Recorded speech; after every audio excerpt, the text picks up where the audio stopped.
सत्यार्थ प्रकाश का चतुर्थ समोल्लास में महर्षि दयानंद सरस्वती जी वर्ण व्यवस्था को मनुस्मृति के उदाहरण से समझा रहे हैं। वर्ण व्यवस्था का दूसरा भाग है प्रजानां रक्षणं दानमिज्जयाध्ययनमेव च विषयेष्व प्रसक्तिश्च क्षत्रियस्य समासतः। दूसरा श्लोक है शौर्यं तेजो धृतिर्दाक्षयं युद्धे चाप्य पलायनं दानमीश्वर भावश्च क्षात्रं कर्म स्वभावजम्। यह भगवद गीता से लिया गया है।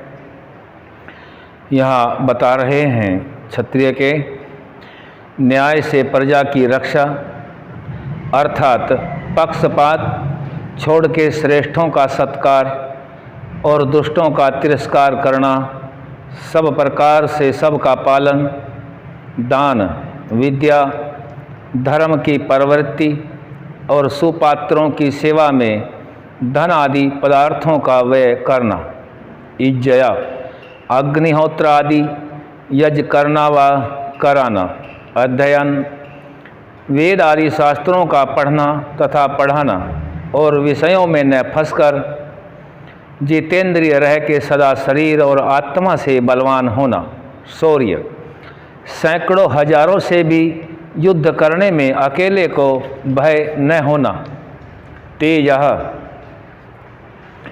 सदा तेजस्वी अर्थात दीनता रहित प्रगल्भ दृढ़ रहना, धृति धैर्यवान होना, दाक्षय राजा और प्रजा संबंधी व्यवहार और सब शास्त्रों में अति चतुर होना, युद्ध में भी दृढ़ निशंक रह के उससे कभी न हटना न भागना, अर्थात इस प्रकार से लड़ना कि जिससे निश्चित विजय होवे। आप बचे जो भागने से व शत्रुओं को धोखा देने से जीत होती हो तो ऐसा ही करना।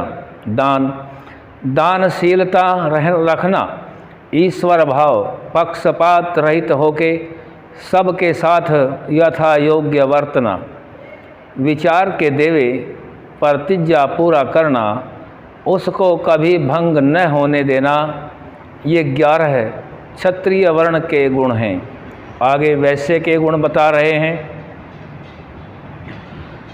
पशूनां रक्षणं दानमिज्जयाध्ययनमेव च वाणिज्यपथं कोशीदं च वैश्यस्य कृषिमेव च। मनुस्मृति का श्लोक से बता रहे हैं पशु रक्षा, गाय आदि पशुओं का पालन वर्धन करना, दान विद्या धर्म की वृद्धि करने कराने के लिए धन आदि का व्यय करना, इज्जया अग्निहोत्र आदि यज्ञों का करना, अध्ययन वेद आदि शास्त्रों का पढ़ना, वाणिज्य पथ सब प्रकार के व्यापार करना, कुशीद एक सैकड़े में 4, 6, 8, 12, 16 व 20 आनों से अधिक ब्याज और मूल से दूना अर्थात 1 रुपया दिया तो 100 वर्षों में भी 2 रुपये से अधिक न लेना और न देना। कृषि खेती करना, ये वैश्य के गुण कर्म हैं। अब शूद्र के गुण बता रहे हैं मनुस्मृति के उदाहरण से। एकमेव हि शूद्रस्य प्रभु कर्म समादिशत एति सामेव वर्णानां शुश्रूषा मनसूयया।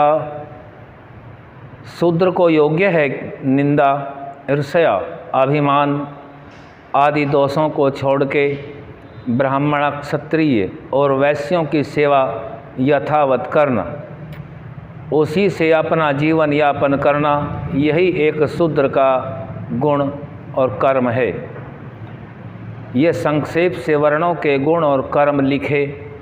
जिस जिस पुरुष में जिस जिस वर्ण के गुण कर्म हो उस वर्ण का अधिकार देना, ऐसी व्यवस्था रखने से सब मनुष्य उन्नतिशील होते हैं, क्योंकि उत्तम वर्णों को भय होगा कि जो हमारे संतान मूर्खत्वादि दोषयुक्त होंगे तो शूद्र हो जाएंगे, और संतान भी डरते रहेंगे कि जो हम उक्त चाल चलन और विद्या युक्त न होंगे तो शूद्र होना पड़ेगा, और नीच वर्णों को उत्तम वर्णस्थ होने के लिए उत्साह बढ़ेगा। विद्या और धर्म के प्रचार का अधिकार ब्राह्मण को देना, क्योंकि वे पूर्ण विद्यावान और धार्मिक होने से उस काम को यथा योग्य कर सकते हैं। क्षत्रियों को राज्य के अधिकार देने से कभी राज्य की हानि व विघ्न नहीं होता।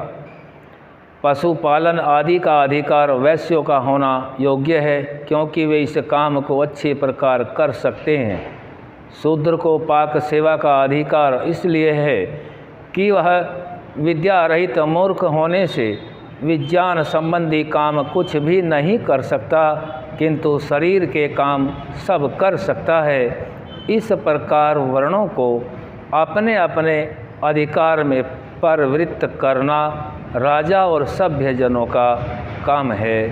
ओम शम।